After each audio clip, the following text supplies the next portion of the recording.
Nous entendons de plus en plus parler d'event-driven. C'est un peu le truc à la mode.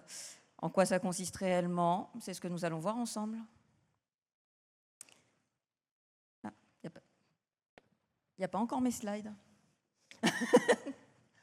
Merci. Hop. Parfait. Et du coup, je vais me présenter. Je m'appelle Céline Louvet, je travaille chez Shine. Je suis au quotidien développeuse back-end. Je fais majoritairement de l'architecture cloud. Parfait. Je suis spécialisée dans tout ce qui est recherche de stabilité d'une plateforme. C'est le moment que je préfère, ce petit moment où une société va chercher à passer de « on va produire vite » à « on va produire mieux » en fait. Alors, donc déjà, Shine, instant pub. Du coup, Shine, c'est un compte pro pour les entreprises et les indépendants. En quelques mots, c'est juste un compte pro accessible via une application mobile et web qui combine le meilleur des deux mondes, les services d'une banque traditionnelle et la fluidité d'une néobanque. Alors, par le passé, j'ai eu à travailler sur une plateforme qui a grossi au fil du temps. À chaque nouveau service, chaque nouvelle fonctionnalité, de la complexité s'est ajoutée, jusqu'à rendre les évolutions difficiles, voire complètement impossibles. De plus, soyons honnêtes, on a tous des excellentes idées qui empirent la situation. Donc, c'est ce qui est arrivé progressivement, en fait. Nous allons nous inspirer de cette plateforme tout au long de la présentation et nous verrons les améliorations que nous pourrons y apporter. Alors, malheureusement, je ne vais pas pouvoir rentrer complètement dans les détails pour des raisons de confidentialité. Donc, notre base de départ, une société qui grossit progressivement. Au début, on a un logiciel propriétaire, Contract. Pour le faire évoluer, il faut passer par la société qui l'a produit. Ça coûte extrêmement cher, on ne le fera pas, ou quasiment pas. Du coup, comme les évolutions sont difficiles, voire impossibles, on rajoute un deuxième service qui commence à rajouter des fonctionnalités. User, c'est un monolithe, comme on le faisait bien à un moment. Puis, on va avoir besoin d'envoyer des emails, des trucs comme ça, donc on va rajouter des services externes. Et au fil du temps, d'autres services s'ajoutent. La plupart de ces services sont pensés un peu différemment. Ils ont chacun leur base de données, ils ont chacun leur métier. Pour des raisons de simplification, j'ai choisi de représenter que celui qui nous intéresse aujourd'hui, photo, et pour des raisons de confidentialité aussi. Alors, en résumé, Contract, notre logiciel propriétaire. Il va centraliser les informations liées au contrat de l'utilisateur et à ses options. Par option, on entend par exemple des quotas, est-ce que j'ai choisi tel produit aussi, ce genre de choses. User, lui, va centraliser, comme son nom l'indique, les informations de l'identité de l'utilisateur. Il est aussi appelé, malheureusement, par tous les autres services, parce que c'était plus simple à ce moment-là, donc on va avoir progressivement notre petit SPOF, un single point of failure donc. De plus, il aura divers rôles, autres que l'identité de l'utilisateur, tels que l'envoi d'email. Photo gère tout ce qui est relatif aux photos de l'utilisateur. Là, on est bien. Et donc, nous nous concentrerons dessus aujourd'hui. On a donc des fournisseurs externes pour certains besoins. Donc, je disais envoi d'email, envoi de SMS, ce genre de choses. De plus, tous ces fournisseurs sont redondés en cas d'indisponibilité. Donc, il va falloir gérer aussi cette redondance. Bien, on continue à rentrer dans les détails. Nous avons des services, chacun a leur base de données, leur application dédiée et un métier différent. On va commencer par la droite. Du coup, l'application support est utilisée en interne par le support téléphonique pour gérer les contrats des utilisateurs. Elle appelle le service Contract. On continue. L'application back-office est utilisée en interne et sert à faire de l'administration et du support niveau 2. Elle va appeler user. De son côté, on a une deuxième application, l'application principale, de son petit nom qui ne veut rien dire, qui, elle, permet d'accéder au produit. Elle est utilisée par les clients. Elle appellera aussi user. Et en dernier, on a l'application photo qui permet de gérer les photos. Je vais répéter le mot tout le temps. Et donc, elle appelle le service photo. Alors, on va considérer des 3 besoins tout au long de cette discussion, enfin de cette présentation. Le premier, l'utilisateur veut pouvoir afficher sa liste de photos. Le deuxième, l'utilisateur veut pouvoir partager une photo par email. Le troisième, l'utilisateur veut pouvoir uploader une photo. Alors, on va garder cela en tête et on va entrer dans le vif du sujet. Tout d'abord, je vais commencer par des fondamentaux, c'est-à-dire avec les traitements synchrones et asynchrones.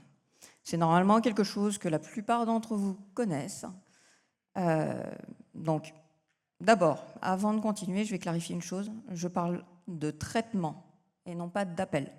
Par traitement, ça veut dire la manière dont sont traités le résultat des appels. Alors, nous allons passer en revue la théorie des traitements synchrones en premier, rapidement. On a un service 1, qui au cours de son traitement va appeler service 2 pour récupérer une information. Il sera en attente de la fin du traitement de service 2, et quand ce traitement est enfin fini, service 2 va pouvoir lui retourner une réponse et service 1 pourra continuer. On va alors parler de traitement dit synchrone. Dans quel cas on va utiliser ce genre de choses quand on aura besoin notamment d'une réponse? C'est typiquement un get.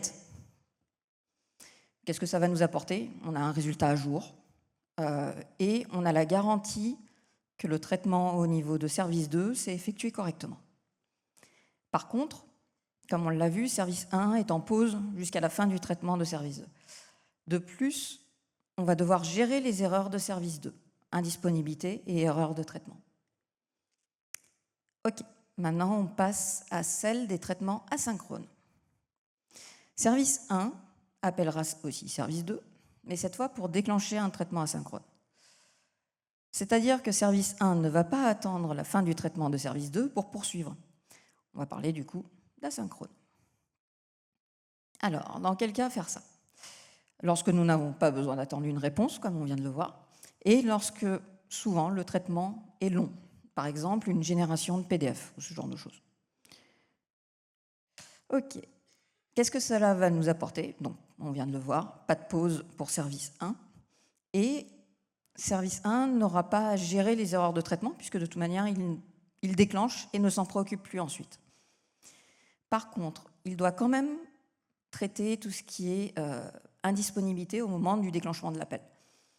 Et de plus, service 1 n'a plus l'assurance que le traitement de service 2 se soit bien terminé. Ok. Reprenons le cas d'étude et regardons ce que ça veut dire. Tout d'abord, le premier besoin. Donc, pour rappel, l'utilisateur veut afficher sa liste de photos. Donc, suite à l'expansion de la plateforme, on s'est retrouvé avec les contraintes suivantes. Contract est la source des informations du contrat et des options. User est son seul point d'accès. Et photo, l'utilisateur de photo a besoin de connaître ses options de contrat pour avoir accès à photo. Qu'est-ce que ça veut dire en termes d'appel? Alors, l'application photo va appeler le service photo. Okay. Et on va essayer de récupérer les photos et les options du contrat. Le service photo appellera le service user. On commence une belle chaîne d'appels. Et du coup, ensuite, on va appeler contract pour continuer à récupérer les options du contrat. On va remonter dans l'autre sens. On va récupérer l'information et on va remonter encore. Et à la fin, on pourra enfin lister les photos et retourner tout cela à l'application. Du coup, je ne sais pas si vous l'avez noté, mais pendant ce temps-là, l'écran de l'utilisateur est potentiellement resté bloqué. En fait, c'est le moment où on a notre super loader qui tourne et l'utilisateur patiente. Ok, on va se poser des questions par rapport à ce qu'on a fait. Que se passe-t-il si user est indisponible ou surchargé? Pareil avec contract. Que se passe-t-il aussi si tout d'un coup, beaucoup d'utilisateurs veulent lister leurs photos en même temps? Alors, on va rencontrer en fait divers problèmes. On a créé une chaîne d'appels. Du coup, le temps global de réponse sera le temps cumulé de chaque service. Et à la fin, l'utilisateur, lui, va ressentir potentiellement des lenteurs. Pareil, toujours à cause de la chaîne, on risque une erreur à chaque niveau. Donc il va falloir gérer toutes ces erreurs. De plus, si beaucoup d'utilisateurs veulent afficher leurs photos en même temps, user et contract vont aussi encaisser la même charge.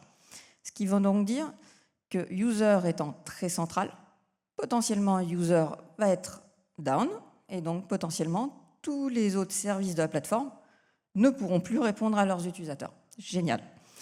Donc, on a un blocage à ce niveau-là. Et de plus, comme on a créé une forte dépendance entre tous ces services, on va avoir potentiellement des difficultés à déployer des évolutions.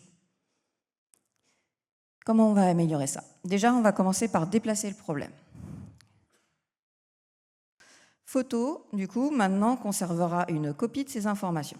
Cela va engendrer des notions de cache, bien sûr, mais on va s'en occuper d'une manière un peu secondaire. Alors, un instant, il y a ma montre qui est en train de me montrer que mon rythme cardiaque est vachement trop élevé. Je reviens. Voilà, parfait. C'est toujours le cas, mais au moins elle arrête de me le dire. Ok, du coup, Photo exposera en fait un webhook à chaque changement de la vie d'un contrat. Ça veut dire à sa création, au changement d'une option, à un changement quelconque au niveau du contrat aussi, et à la suppression du contrat. Ça, c'est mieux en termes de RGPD quand même. Du coup, à quoi ça va ressembler quand on va essayer de créer un contrat? Donc, on va avoir notre utilisateur principal qui va se connecter à son application et créer son contrat. Ça va donc faire un appel à user, parce que comme on l'a vu tout à l'heure, qui va aller appeler contract pour aller créer le contrat dedans. On récupérera le contrat et on va aller envoyer ce contrat tout de suite à Photo pour aller créer une copie au niveau de Photo. On a la confirmation et puis on remonte dans l'autre sens et hop, on peut le dire au niveau de l'écran, nickel, c'est créé. Ok, la modification, la suppression sont identiques. Donc je ne vais pas revenir dessus. L'impact au niveau de Photo. Maintenant, comme on a une copie directement du contrat, on va simplement le récupérer en base de données. Et ensuite, on va pouvoir lister Photos et puis le retourner. C'est quand même sacrément plus simple au quotidien, en tout cas. Ok, néanmoins, on a toujours des limites avec ce qu'on vient de faire. Je ne sais pas si vous l'avez vu. Chaque fois qu'on va créer un nouveau service qui aura besoin d'une copie, on va recommencer et on va les enchaîner. Donc, on va devoir faire autant d'appels que de services ont besoin du contrat ou de leurs options. Et, conséquence automatique, le traitement de user sera très long. Donc en plus, il y aura des risques d'erreur supplémentaires. Donc on ne va pas faire comme ça. En attendant, je vous laisse réfléchir là-dessus et on y reviendra tout à l'heure. Deuxième besoin. Comme la première fois, on va reprendre le besoin parce que c'est ce qui est important quand on développe. L'utilisateur veut pouvoir partager une photo à un ami. Donc, on pourrait le faire comme tout à l'heure en traitement asynchrone. Je ne vais pas revenir dessus, ce n'est pas hyper intéressant, ce n'est pas ce qu'on veut faire, parce qu'on va se retrouver à avoir l'application qui appelle le service, qui appelle un autre service, qui remonte jusqu'au service externe, et puis on remonte dans l'autre sens. Ok. Donc, ça fonctionne très bien. Par contre, il y a tous les inconvénients qu'on vient de voir, c'est pareil, on a une chaîne d'appel, on est en attente de la confirmation, chouette. On va faire autrement. Donc, on va réfléchir et on va se poser des questions. Est-ce qu'on a besoin d'attendre la confirmation de l'envoi? Alors oui, c'est bien pour l'utilisateur, ça va le rassurer. Par contre, techniquement, on s'en fiche. Qu'est-ce qui se passe si user est surchargé? Je pense que vous connaissez la réponse. Et en plus, ça risque d'arriver encore plus vite parce que user fait trop de choses et il est ultra central. Donc, déjà, on va pouvoir se poser en conséquence une autre question qui est plus une question de découpage. Pourquoi est-ce que user fait de l'envoi d'email? Donc, on va commencer par se préoccuper de celle-là. On va sortir la logique de l'envoi d'email. Pour ça, on va créer un nouveau service qui sera dédié aux notifications. Ce service va s'occuper de l'envoi d'email et de SMS. Et en plus, bonus, il fera la redondance dont on parlait tout à l'heure. C'est-à-dire que si le premier service d'envoi d'email est indisponible, il débrayera automatiquement sur le deuxième. Donc, on reprend photo, l'application photo appelle le service photo, qui transmet à notification notre nouveau service, qui lui va aller récupérer une adresse email auprès de user et qui enverra ensuite l'email. Et on remonte dans l'autre sens et on confirme. Nickel. Donc, qu'est-ce qu'on y a gagné? Déjà, on a extrait de la logique de user.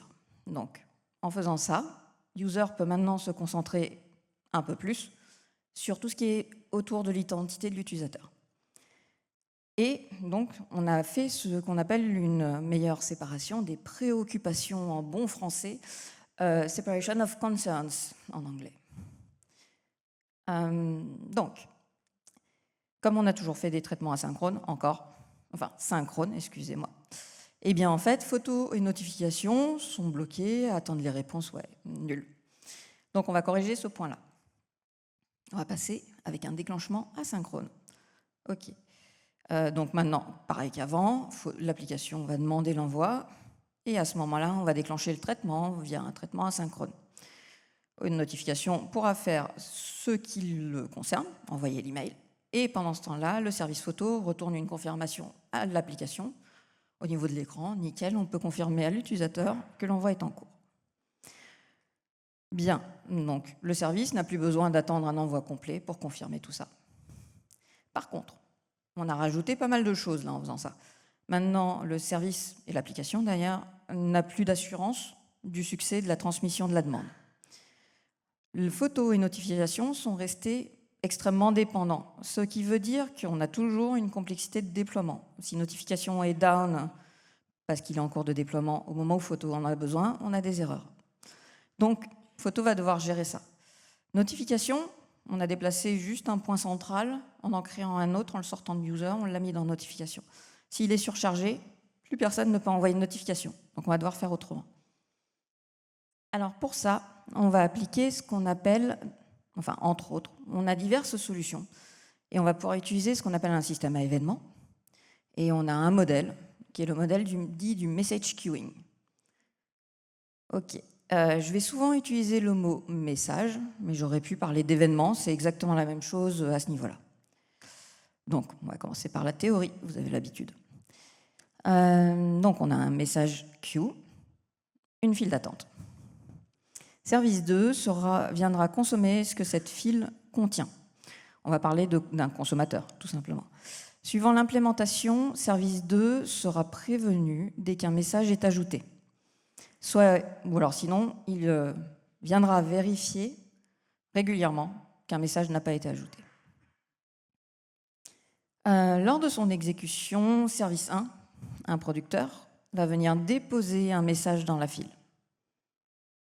Ce message sera alors traité, puis consommé par service 2, le consommateur. Mais qu'est-ce qui se passe quand service 2 n'est pas disponible? En fait, à chaque message ajouté, il va s'accumuler dans la file.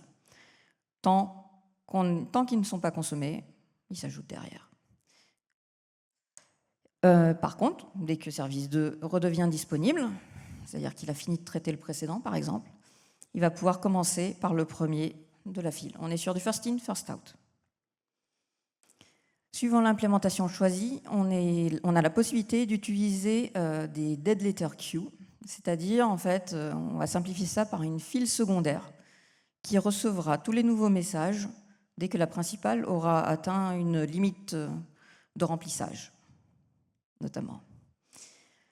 On peut aussi profiter des files pour avoir plusieurs consommateurs. C'est-à-dire, là, on va avoir en fait deux instances d'un même service, service 2, qui viendront consommer alternativement le contenu de la file. Dès que service 1 dépose son message, il est récupéré par l'une des instances qui commence à traiter. Si il vient en déposer un deuxième alors que le premier n'a pas encore été complètement traité, eh bien c'est la deuxième instance qui va prendre le relais tout naturellement et faire son traitement. Alors, en détail, qu'est-ce que ça veut dire ? Service 1, le producteur va, au cours de son traitement, envoyer un message à la file, puis reprendre son traitement. OK. La file aura donc un nouveau message, on va dire ici message 1, qui sera en statut à traiter. Ce qui déclenchera automatiquement, ou pas en tout cas, le traitement de service 2 qui viendra l'effectuer. Le message passera en statut en cours, et puis service 2 va le traiter, et à la fin, on passera en consommer. Je bute toujours sur ce mot-là, j'y arriverai pas. Du coup, que se passe-t-il par contre quand service 2 est en erreur? eh bien, à la fin, il retourne son erreur, ou en tout cas, il throw un truc. Ce qui va permettre, en fait, de repasser le message en à traiter, et il pourra être pris à nouveau. Et donc, on va repasser à en cours, et puis, au final, à surconsommer, si tout va bien. Sinon, en effet, on a plusieurs tentatives qui se terminent toutes par une erreur, ce message atterrira potentiellement dans une dead letter queue si on en a défini une. Alors, dans quel cas on aurait besoin de faire ça? Quand on a besoin de séparer clairement, en fait, logique de déclenchement de logique de traitement. De plus, ça va permettre très naturellement, en fait, d'avoir une charge de traitement. C'est-à-dire que quand service 1 n'a pas fini de traiter, et ben ça, simplement ça va s'accumuler, et puis à la fin ça va se traiter. Et bien dites donc, mon cœur s'emballe. Je vais l'enlever, ça sera plus simple. Elle va s'agiter toute seule dans son coin. Ça va passer ? Parce que comme ça, c'est pas moi qui vais la surveiller sur la table. Merci. Les montres comme ça, c'est génial, mais il y a des fois, ça sert à rien, en fait. Ok. Du coup, nous y gagnons quoi? Un découplage entre service 1 et service 2, leur seul lien se faisant via la file. On va pouvoir, du coup, les déployer séparément. Si service 2 est en cours de déploiement, service 1 va simplement déposer son message et continuer sa vie. Nickel. Les échanges entre les deux sont structurés, ce qui est quand même assez pratique. On a une gestion de l'erreur qui est naturelle, puisque c'est la file qui le fait. On va pouvoir adjoindre un système de monitoring sur le contenu de cette file ou sur le contenu des dead letters. Alors, par contre, nos inconvénients vont découler très naturellement en fait, du découplage qu'on a créé juste avant. Puisque service 1 et service 2 ne sont plus explicitement couplés, on va devoir respecter notamment un contrat. De plus, alors c'est assez fun quand on débug ce genre de choses, quand ce n'est pas clairement fait, au moment où on suit notre première stack trace d'un côté, tout d'un coup, le traitement se déclenche, on n'a plus d'infos, il faut aller récupérer à l'autre bout du SI un truc qui se passe. Donc des fois, en termes de debug, on est un petit peu, c'est un petit peu séparé. Voilà, ça c'était le petit bonus. Et du coup, on va essayer de résumer tout ça. Donc la consommation se fait en first in, first out. On a donc un tri temporel naturel. En cas d'erreur, le message sera simplement à nouveau traité. Quand un message atteint une limite de traitement, il va atterrir en dead letter queue. Un message ne peut être consommé qu'une fois, ce qui implique qu'avec ce système, il est impossible d'avoir plusieurs consommateurs pour un même message. J'ai trébuché 2 fois trop vite. Ok, bien sûr, ça paraît évident, dit comme ça, mais un message ne peut être traité que si un consommateur a été défini. Alors c'est un peu bête à dire, mais du coup ça veut dire que les producteurs ne sont pas au courant si un consommateur existe, et donc des fois on remplit une file et il n'y a jamais personne pour la vider en fait. Alors, dans quel cas on peut utiliser ce genre de choses? J'ai essayé de vous faire une petite liste qui n'est absolument pas exhaustive de 2-3 idées. On va avoir tout ce qui est envoi d'email, notamment, tout ce qui est traitement un peu consommateur en CPU. On peut notamment, je pensais moi, à de la transformation de photos ou des traitements très longs, génération de PDF en général, c'est celui qu'on a un peu partout. Et on va avoir aussi, comme on peut avoir plusieurs consommateurs, on peut avoir une répartition de charges entre plusieurs instances. Pour implémenter ça, on a quelques grands standards de l'open source, on va dire. ActiveMQ, Artemis et RabbitMQ. Côté Google Cloud Platform, on va avoir CloudTask. Côté AWS, on a SimpleQ Service ou SQS. Alors, on va reprendre notre cas d'étude avec le deuxième besoin. Donc, juste pour vous rappeler, c'est celui où l'utilisateur veut pouvoir partager une photo par email. Ok, on a été arrivé là. On avait un nouveau service notification qui faisait l'envoi en tant que tel. Il était déclenché par un traitement asynchrone. L'amélioration consisterait à mettre entre photo et notification une message queue. Donc, On va avoir comme avant, hop, l'utilisateur clique sur son bouton, ça déclenche une confirmation au niveau du service, qui va donc publier un message, enfin déposer un message dans cette queue. Puis, hop, tout de suite, on peut reconfirmer à l'utilisateur que c'est fait. Très bien. De son côté, notification va être déclenchée et va traiter comme tout à l'heure. La différence, c'est qu'à la fin, il va retourner son succès à la file, de façon à pouvoir changer le statut du message. Et on est tout bon, on profite de la gestion d'erreurs. OK. Donc, grâce au découplage apporté par la file, Photo n'a absolument pas besoin de savoir qui va réellement traiter son envoi d'email. Il a juste besoin de savoir comment faire la demande, publier un message sur une queue. De son côté, notification, à l'opposé. Il n'a absolument pas besoin de savoir qui lui fait la demande de l'envoi d'envoi. Ouais, il n'y avait pas les bons mots dans cette phrase, mais c'est pas grave. Passons. De plus, du coup, c'est la file qui va se charger des tentatives d'essai et de gestion d'erreurs. On va pouvoir faire ce que j'appellerais une promesse de l'envoi à l'utilisateur. On sait qu'on va le faire, ça arrivera à un moment en fait. En termes d'inconvénients, par contre, on a tous ceux qui vont avec le découplage. C'est-à-dire que si Photo ne respecte pas le contrat établi au début, notification ne pourra juste rien faire du message. Celui-ci atterrira par défaut en dead letter queue au bout d'un temps. De plus, Photo ne sait pas réellement quand l'envoi est fait, juste qu'il sera fait. Ça, on lui a promis. OK. Si à l'opposé, on a le besoin d'avoir plusieurs consommateurs pour un même message, il faudra changer de modèle en fait. On va utiliser celui du publish subscribe. En bon français, on va parler de publier, souscrire ou d'éditeur abonné. J'aime beaucoup celui-là. Bon, comme d'habitude, théorie. On va commencer par introduire la notion de sujet de publication.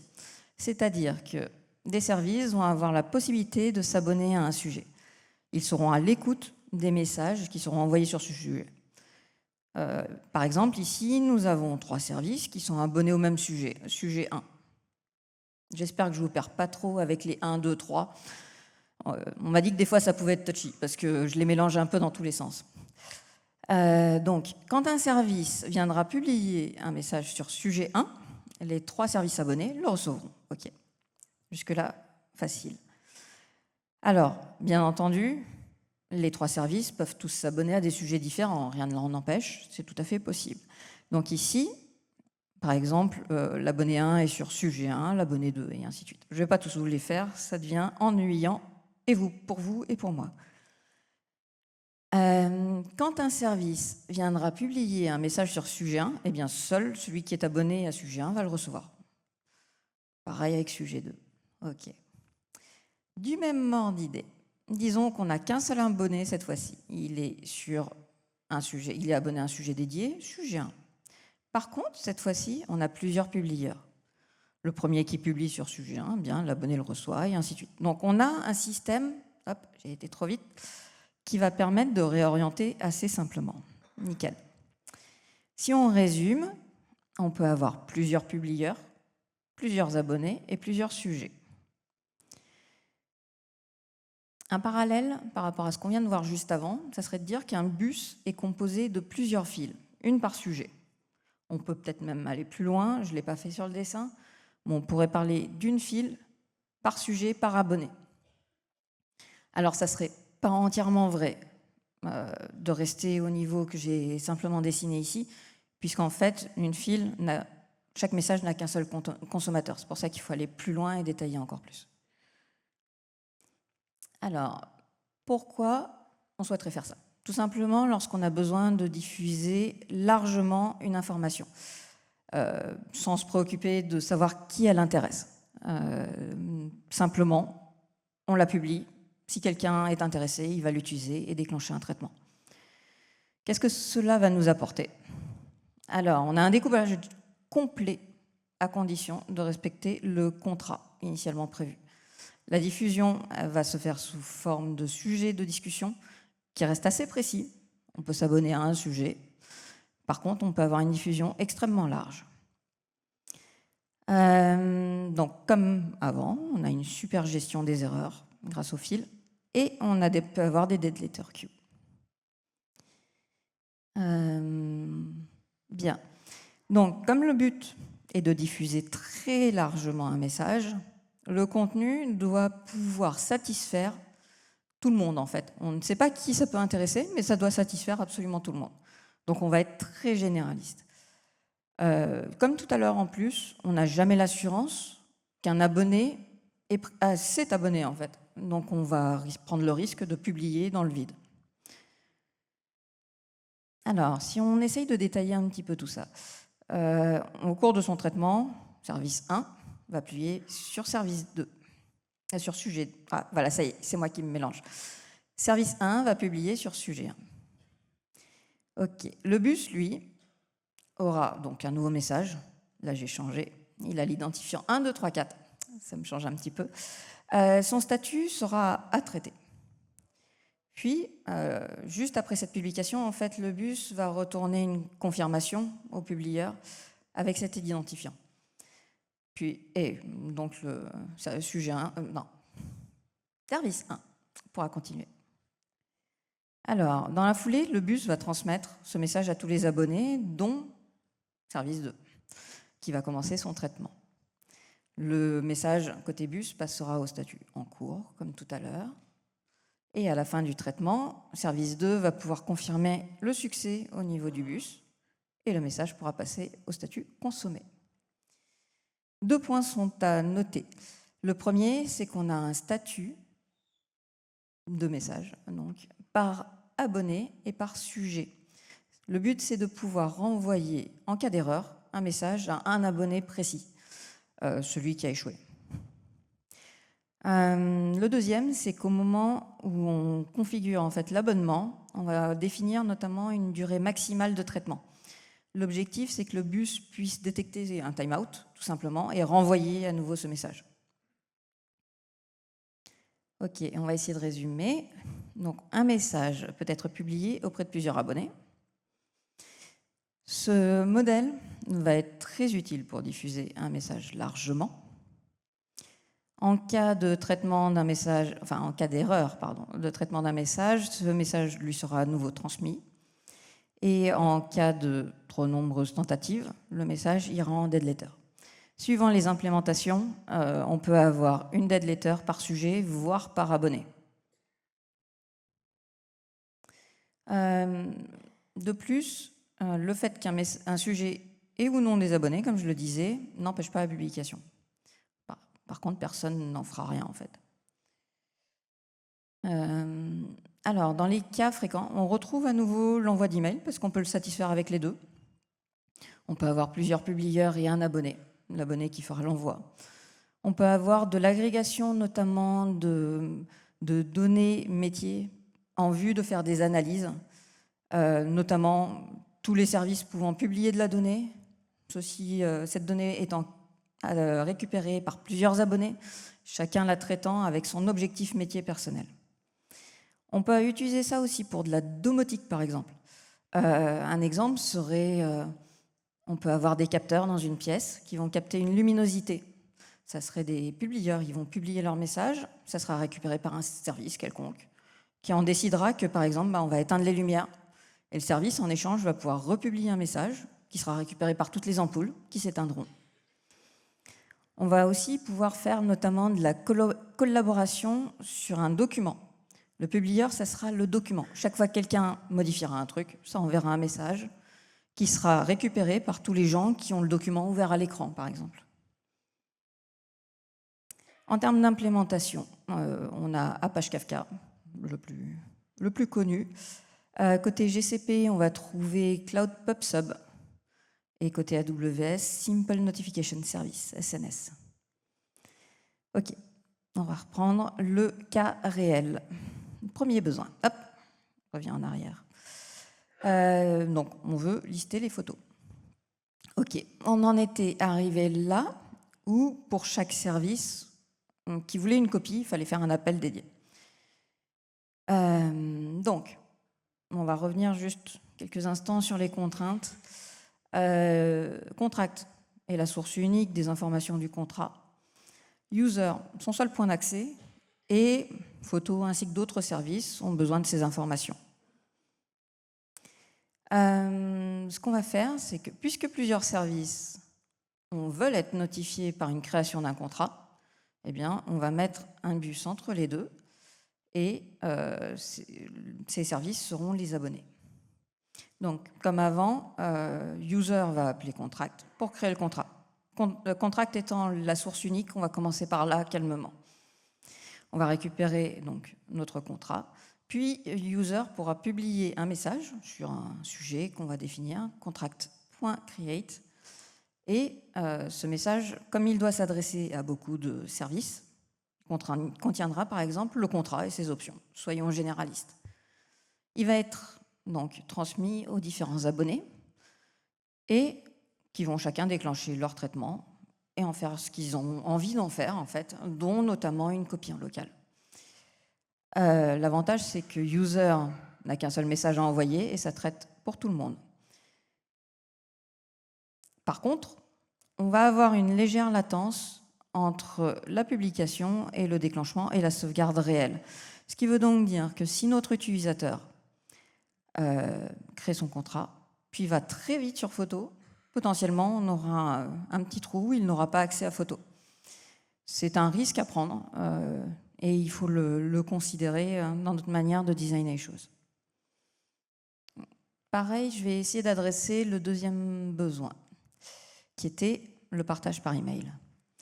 On en était arrivé à rajouter une message queue entre photos et notifications. Toujours, avant de poursuivre, j'aimerais faire mon petit rappel habituel, c'est-à-dire que notification centralise tout ce qui est envoi d'email et de SMS. Plusieurs services, en fait, aussi vont vouloir envoyer des notifications. Et comme avant, toujours, Photo n'est pas prévenu du succès de l'envoi, ce qui nous gêne toujours un petit peu. On va voir ce qu'on en fait de ça. On va commencer en premier niveau déjà de remplacer simplement la message queue par l'event bus. Ça va pas forcément apporter beaucoup de changements, juste dans la manière de traiter, c'est-à-dire qu'on publiera maintenant un message sur notification.send et notification va le recevoir et faire son traitement. Je vous l'ai redétaillé. L'utilisateur confirme, ça publie sur notification.send. On va recevoir en échange un identifiant, toujours 1, 2, 3, 4, et on peut le confirmer à l'utilisateur. De son côté, notification reçoit l'événement et fait son traitement. Puis, il confirme auprès du bus. OK. Qu'est-ce qu'on va y gagner en faisant tout ça? Eh bien, en fait, toujours, on n'a qu'un seul sujet, il suffit de publier dessus, nickel. On n'a pas forcément énormément d'avantages par rapport à la message queue précédente, mais ça va être une étape nécessaire pour la deuxième amélioration. Le bus, lui, toujours, gère nos erreurs, on est content. Comme avant, toujours, l'utilisateur ne sait pas quand l'envoi est réellement fait. OK, donc on va essayer de traiter ce dernier point. On va essayer de prévenir Photo quand l'email est réellement fait, enfin, quand l'envoi de l'email est réellement fait. Pour ça, on va créer un autre sujet qui sera notification.success, celui du retour en fait.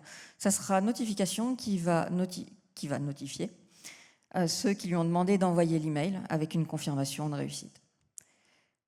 Comme avant, on a toujours la même chose, donc l'application qui appelle son service, qui transmet un message, on récupère un identifiant, cool. Sauf que cette fois-ci, notre identifiant, on va le garder. Et on peut potentiellement s'abonner dynamiquement à ce nouveau sujet, notification.success. On va avoir alors une confirmation au niveau de l'utilisateur. Le bus, de son côté, prévient notification, qui fait son job. Puis, à la fin, juste avant de confirmer que tout va bien, on va pouvoir publier un message sur ce nouveau sujet, avec l'identifiant du message qu'on avait au début. Ce qui va permettre à Photo d'être réveillé et de récupérer ce truc-là. Alors, Photo va commencer par se désabonner de ce notification.success, parce que ça ne sert à rien de recevoir tous les autres, potentiellement. On peut en avoir beaucoup. et le transmettre au niveau de l'utilisateur pour lui dire « Hey, il y a eu un succès de ton envoi, cool ». Donc maintenant, notre utilisateur est au courant, cool, là-dessus, on est content. Par contre, on a rajouté beaucoup d'inconvénients en fait. On a ajouté une complexité fonctionnelle assez forte, on a ajouté de la communication à double sens, on a ajouté potentiellement de l'abonnement, des abonnements dynamiques, et on a aussi rajouté le besoin de prévenir l'utilisateur qui n'était pas forcément présent avant. Donc on a potentiellement rajouté des notifications push vers l'application. De plus, l'abonnement dynamique n'est pas forcément disponible dans toutes les implémentations du Publish Subscribe. Et la question qui va en découler, c'est est-ce que vous en avez... Est-ce que ce coût de complexité était vraiment utile? Il n'y a que le PM qui va pouvoir y répondre. Alors, on a vu plusieurs fois qu'on pouvait avoir des soucis avec la charge de certains services qui bloqueraient potentiellement toute l'utilisation de la plateforme. L'idée, ça serait potentiellement d'utiliser du serverless pour ça. Toujours, théorie. Alors, la théorie est assez simpliste. L'idée, c'est d'avoir des instances qui démarrent quand on en a besoin. Rien de plus. Service 2, disons, est déployé sur du serverless. On va pouvoir le déclencher suivant la configuration par du post d'un autre service, par un appel d'une application, par un message. Ok, cool. Dans quel cas on va vouloir faire ça? Eh bien, quand on a besoin, en fait, tout simplement, de démarrer une ressource quand elle est nécessaire. L'idée, c'est d'éviter le phénomène de provisionner beaucoup de ressources par anticipation du jour où vous en avez vraiment besoin, en fait. Donc, elles sont inutilisées 90% du temps. C'est un besoin qui est fréquemment associé au cloud, où les coûts sont assez élevés dès qu'une instance est en cours et inutile. Donc, qu'est-ce qu'on va y gagner? Moins d'instances, ce qui veut donc dire un coût plus faible à la fin du mois, tout simplement. La facture va diminuer. Les instances démarrent au besoin, ce qui va nous permettre de gérer naturellement une scalabilité. Par contre, comme l'instance démarre au besoin, toujours, ce qui est génial avec les avantages, c'est que ça induit des inconvénients automatiquement. C'est qu'on va avoir des démarrages à froid, ce qu'on appellera un cold start. Ce qui veut donc dire que l'applicatif doit entièrement démarrer et initialiser absolument tout. Si vous avez un démarrage qui est long, eh bien, il y aura une latence de traitement. Si ce n'est pas important, tant mieux, mais il va falloir faire avec. Ok, on a deux grands types de serverless, les fonctions et les conteneurs. Les fonctions sont souvent préconisées dans des cas où une nouvelle instance doit démarrer pour chaque appel. Elle s'arrêtera à la fin du traitement. Il s'agit souvent des situations où on va réagir à un événement, où on doit faire un traitement très court et très simpliste. À l'inverse, les conteneurs sont plutôt préconisés pour les cas où une instance peut rester démarrée, c'est-à-dire qu'un conteneur va démarrer au premier message, par exemple, puis rester disponible jusqu'à temps qu'il ne soit plus du tout sollicité. On va pouvoir s'en servir notamment pour des cas où on a des traitements plus complexes, où on veut exposer des API, ce genre de choses. Justement, voilà les cas fréquents d'utilisation. Notamment pour les fonctions, on va pouvoir les déclencher suite à de l'upload d'un fichier dans un bucket, à de l'envoi d'un message ou à de la réception d'un appel sur un webhook. Il est pareil pour les conteneurs. On va pouvoir les déclencher pour générer du PDF, par exemple, ou exposer une API. En termes de cas d'implémentation disponible, on va avoir côté open source, serverless, OpenFaaS, kubeless. Côté GCP, Cloud Function, Cloud Run, côté AWS, Lambda et Fargate. Alors, cas d'étude. Donc, le troisième besoin qu'on n'avait pas encore adressé est typiquement un cas où du serverless est utile. On veut uploader une photo. On va avoir une fonction, PhotoResizer. Son job, ça sera de créer des miniatures. Lorsqu'un utilisateur upload une photo, elle va atterrir dans un bucket de photos qui publiera automatiquement un message sur bucket.upload, par exemple. Message qui sera transmis à la fonction, qui démarrera, qui fera sa miniature. On a donc une scalabilité assez naturelle. Les instances sont créées en fonction du besoin, donc plus on a d'upload, plus on a de fonctions, tout simplement. Par contre, on a des difficultés pour anticiper un coût final. C'est-à-dire qu'on peut avoir potentiellement une énorme différence entre le jour où on n'a absolument aucun utilisateur sur la plateforme et le jour où notre appli passe à la télévision et on a plein de gens dessus, quoi, par exemple. On va essayer de conclure un petit peu tout ça. On a vu que ça pouvait être utile. Par contre, on va rajouter de la complexité potentiellement. On va donc se poser une question qui est, je pense, fondamentale pour tout développeur. Est-ce qu'on en a vraiment besoin? Est-ce qu'on n'est pas juste drivé par la hype? On a plusieurs questions pour y répondre, plusieurs points. On va dépendre du nombre d'utilisateurs ou d'appels reçus. Si on a au max 10 utilisateurs en parallèle en heure de pointe, sincèrement, ça vous servira, je pense, à rien. Vous embêtez pas avec ça. À l'inverse, si vous avez des milliers d'utilisateurs qui vont et qui viennent, la réponse est moins évidente. On va aussi dépendre de la différence entre moment en creux et moment en pic. L'intérêt, ça va être de pouvoir encaisser notamment de la charge. Si on combine les événements avec du serverless, on y gagne à ce niveau-là. Par exemple, on peut prendre une plateforme de carte ticket restaurant. Le midi, elle va être très utile. Le dimanche, absolument pas. Donc, aussi, ça va dépendre aussi du découplage qu'on peut rechercher. C'est-à-dire que si on va surdécoupler, on va apporter une complexité. On l'a vu, on a créé une notification, on a complexifié l'ensemble automatiquement, en fait. Donc, c'est l'éternelle discussion entre, désolé pour les gros mots, monolithe, macroservice, microservice. Ça va aussi dépendre du besoin de communication entre vos services. Si chaque service fait sa vie dans son coin, on n'a pas besoin d'événements pour qu'ils communiquent entre eux, tout simplement. Là, ça paraît assez évident. Du coup, la réponse, c'est ça dépend, en fait. Il n'y a jamais de vraie réponse à cette question. Et la conséquence, c'est est-ce que event-driven est un buzzword?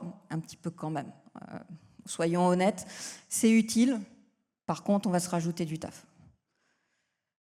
Voilà, merci. J'espère que cette présentation a été intéressante.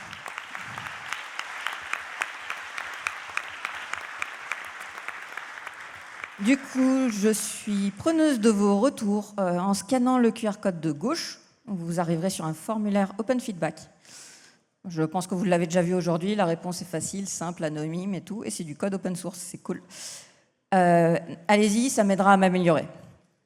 De plus, je suis là. Shine m'a envoyé parmi vous, donc je tiens à vous dire que Shine recrute. J'ai des super stickers si ça vous intéresse.